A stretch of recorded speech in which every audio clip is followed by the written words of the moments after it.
कोल्हापूर जिल्ह्यातील मलकापूर परिसरात एक धक्कादायक घटना उघडकीस आली आहे. इथे एका मोठ्या भावानं आपल्या लहान भावाच्या डोक्यात फरशी घालून निर्घृण खून केलाय. हत्येची ही घटना समोर येताच संपूर्ण शाहूवाडी तालुक्यात खळबळ उडाली असून सख्ख्या भावानंच अशा प्रकारे हत्या केल्यानं हळहळ व्यक्त होते. नेमकी घटना काय तर मिळालेल्या प्राथमिक माहितीनुसार मृत व्यक्ती आणि त्याचा मोठा भाऊ हे दोघेही मूळचे छत्तीसगड राज्यातील रहिवासी आहेत. पोटाची खळगी भरण्यासाठी ते काही महिन्यांपूर्वी कोल्हापूर जिल्ह्यात बांधकाम कामगार म्हणून आले होते. मलकापूर परिसरातील एका बांधकाम साईटवर ते वास्तव्यास होते. शनिवारी पहाटेच्या सुमारास दोघा भावांमध्ये कोणत्या तरी कारणावरून जोरदार वाद झाला. या वादाचं रूपांतर हाणामारीत झालं आणि संतापलेल्या मोठ्या भावानं जवळच पडलेली फरशी उचलून लहान भावाच्या डोक्यात घातली. हा वार इतका भीषण होता की लहान भावाचा जागीच मृत्यू झाला. घटनेची माहिती मिळताच शाहूवाडी पोलीस ठाण्याचे पथक तातडीनं घटनास्थळी दाखल झालं.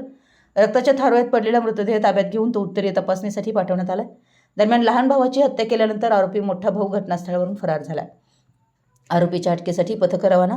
शाहूवाडी पोलिसांनी या प्रकरणी खुनाचा गुन्हा दाखल केला असून आरोपीला पकडण्यासाठी युद्धपातळीवर प्रयत्न सुरू केले. परराज्यातून आलेल्या या कामगारांमध्ये नेमका कोणत्या कारणावरून वाद झाला हे अद्याप स्पष्ट झालेलं नाही.